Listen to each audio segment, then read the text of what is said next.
Sponsored by the Big 98, Nashville's #1 for new country and the home of the Bobby Bones Show.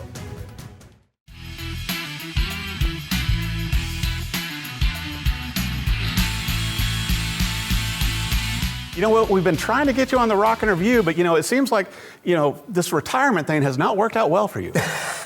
No, it has. I went down to, I'm from Florida, and the state of Florida was nice enough they inducted me in the Artist Hall of Fame, and it meant so much to me, and my mom was getting older. I thought, I'm gonna go and move back home now while I can. And as soon as I did, man, the 90s country music had this resurgence, and it was time to get back to work a little bit. Well, and you've been doing a lot. I was gonna bring up The Rest of It's Mine, your brand new album out, and you got some great friends like Paul Overstreet. Yeah, Paul. That worked with you on this. Absolutely. Paul, at this point in my career, I'd known a lot of these guys. Like Paul, I'd known him for like 30 years, and we never really written anything together. And he was he'd done an album called Somewhere in the Caribbean, and it had a little bit of that flavor. And I said, man, I've got about 5 or 6 songs written like this, but I said, I want to write a song that is for sort of the empty nester. You give all your life to your kids, your energy to work and all of this, and then you finally reach a point in your life where you go, you know what? The rest of it's going to be mine. The rest of my money's mine. The rest of my time is mine. And Paul just texted me back a whole chorus of that, and that's how we started writing that song. Well, I got to tell you, too, being a fan of your music over the years, and you've been likened to the James Taylor of country music, which I always enjoy your guitar playing, and obviously your beautiful Taylor guitars you use. But this is a bit of a departure, and it's really, to me, it has more of a beach sound than a lot of your past music, and I think that's impressive to take that leap in your career right now. This is totally a side of me that no one's ever seen, both musically and I think just, emotionally, really, you could say, because I've always tried to do, songs about faith, family, and the flag, and just to get it, talking about everything from Let Them Be Little, But this album, I wanted to have a little fun and have a little margarita in my hand, and it kind of showed people a more relaxed and fun side of me, especially coming out of all the COVID stuff. I thought people were ready to get to the beach, get a little bit more sunshine, have a little umbrella drink, and just soak up life a little bit. And this is the album to put on while you're doing that. I can't agree more, but also, during the COVID, the pandemic, I was following you on social media, and I really liked your porch jam sessions that you were having, and I think a lot of other people did too. We called it the Billy Dean Happy Hour, and it was just because I wanted everybody just to have a little fun and for an hour just to be able to tune into something. And it was funny, on the back of my deck, we live on an island, and the beach was closed down, and the seagulls didn't know what to do for food without potato chips and everything. I'd do my happy hour show, and they would come all sit up on the roof of my house there, and we would have to entertain them too. I mean, and it became so popular, you got people wanting to come and sit there as guests. Yep, absolutely. And we're doing a couple of charity things where we're doing the happy hour on the deck and having people, because it's really small, you can get about 8 people on there. But it really is a healing place. St. George Island has always been that for me. And we're going to do a few more this year too. Right now it's so darn hot on the back of the deck, but as we move into the fall, I think you'll see us back there doing a few more of those. Well, I found it interesting too, Billy, that starting out so young in music, that you started out playing with your dad's band.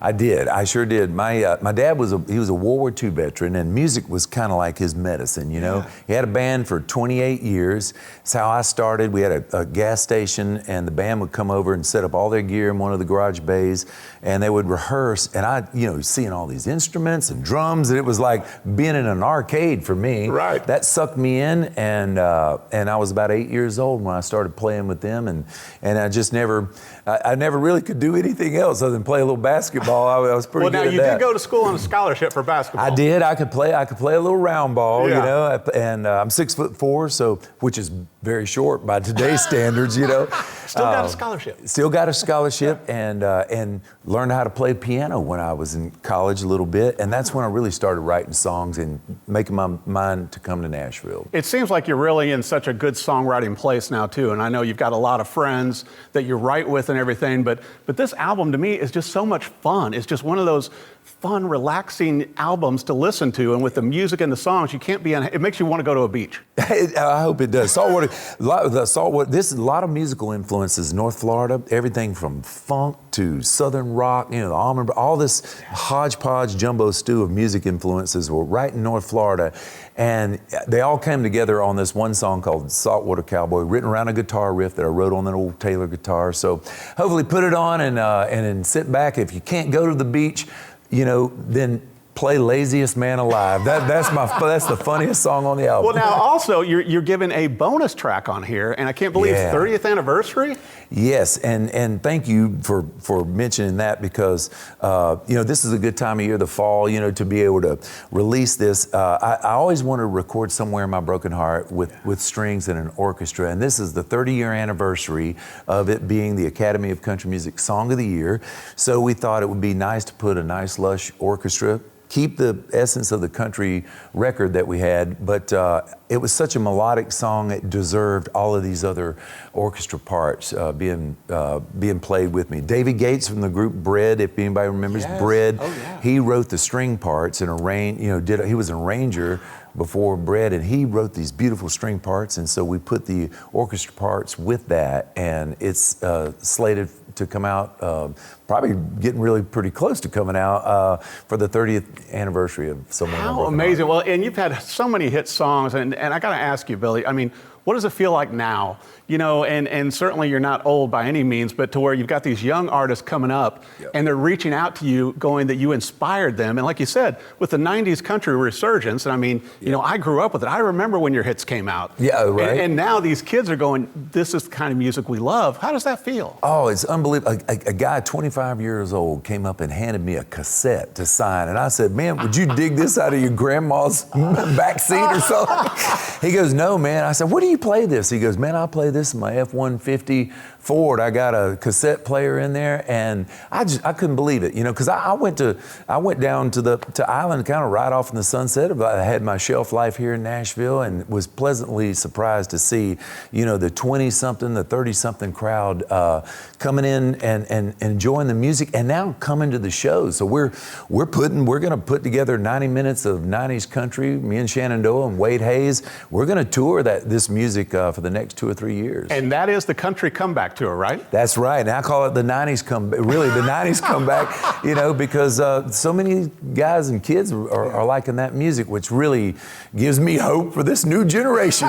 You know, and that's the thing too, with so many of your songs, and one of the things that I appreciated most about yours, Billy, was that, you know, the great guitar work, and it was always, you know, the songs were amazing too, but, you know, I think we all attach memories to certain songs, particularly when they came out. And like you and I were talking before we came in the studio, you know, it's like the last 2 years have been a hard run for everybody, but you kind of need those emotional touchstones. Yeah. And I think music, and particularly your songs, kind of do that. That really, I wanted to have music with meaning, you know, and purposeful music. There was a time in my career that I quit trying to really record songs that, you know, to keep your fame up and everything. Obviously, you want to have hits and stuff like that, but it really hit me that, you know, music is medicine, you know, and if I can take some of my own, you know, pain and experience and put it in a song to help someone maybe deal with it, you know, or get it out. That really is why the good Lord, you know, I think blessed me with this, was to do that, you know, and so that really became my mission. Well, I want to make sure for our viewers also, Billy, where should they go for your website, social media, you know, catch your, you know, special charity jam sessions now on the porch? Where should they go? BillyDean.com is a really great place to get all the tour dates and the music and information. We work a lot on Facebook. I do a lot of Facebook Lives on there, and you can find You've got a great videographer. I do, man. Producer Paisley. Producer Paisley. My wife, Stephanie, is, man, I threw her into that role. I'll have people up in Connecticut going, where's Producer Paisley? She would never get on camera. She hates to be on camera, obviously, is why she's over there. But yeah, man, we had a lot of fun doing that. That got us through the whole pandemic. It was a lot of fun. I know, following you and, like I said, enjoying your songs and just how you approach music, it was very cathartic seeing you perform on your porch.